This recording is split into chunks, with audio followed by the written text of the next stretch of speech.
Hey guys, I'm Jessica Wiedemeyer for Wonderwall.com, here in the studio today with the one and only Brandi Glanville. And today we have a very special interview planned over drinks of Brandi's brand new wine, Unfiltered Blonde. Brandi, thank you so much for being with us today, and cheers. Cheers, thanks for having me. Of course.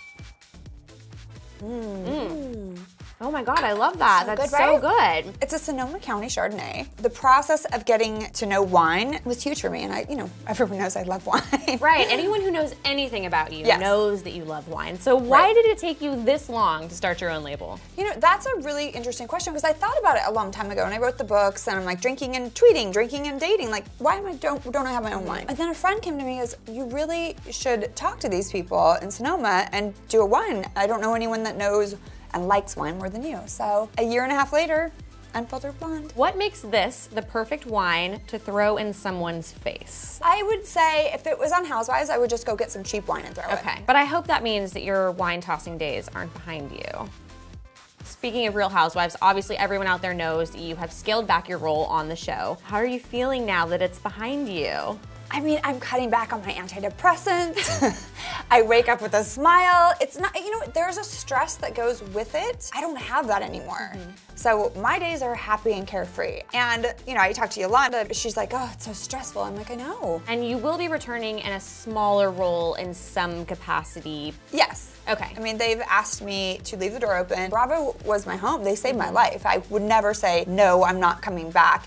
100%. It was a mutual decision. It wasn't like, okay, bye. I didn't want to do it, but at the same time, it was like with Kim not doing it and Yolanda being ill and not doing it as much, I really don't like the other women. Yeah. I feel like I'm going through a breakup almost, but I feel clean, fresh and clean. You've talked a lot about being pigeonholed as a villain on the show. Do you have any regrets about anything? I feel like I was doing everything for the sake of making good TV, whether I was gonna be loved or hated, because I, unlike the other women, needed the J.O.B. They're rich anyway. I was there, and if something needed to happen, I'm like, okay, we don't have a show.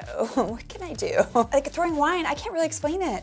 I was like, why'd you do it? I was like, I really don't know. It seemed like the funny, fun thing to do at the time. I guess, I don't know. But otherwise, we were having a perfectly lovely dinner. I was like, this is not good TV. And when you get your hair and makeup done for dinner, you want to make a splash. We've heard a little bit that you might be branching out into another show. I can't say exactly what I'm doing. I'm not leaving. Okay. I'll be here. There's 2 different things that I'm doing for TV. That's all I can really say. Is it in the fiction space? It's reality based. Okay, very but exciting. I won't have to be around people I wouldn't normally hang out with and have to throw wine. You mentioned earlier that you're getting started on your 3rd book, so what can you tell us about it? Kind of pokes fun at the reality space a little bit, because that's what I do. Well, Brandi, thank you so much for being with us today. And for anyone out there who wants to pick up a bottle of Unfiltered Blonde, where can they get it? At Bevmo's, or you can go to unfilteredblonde.com. Brandi, thank you so much. And thank you guys for watching. Once again, I'm Jessica Wiedemeyer for Wonderwall.com, here with Brandi Glanville and Unfiltered Blonde.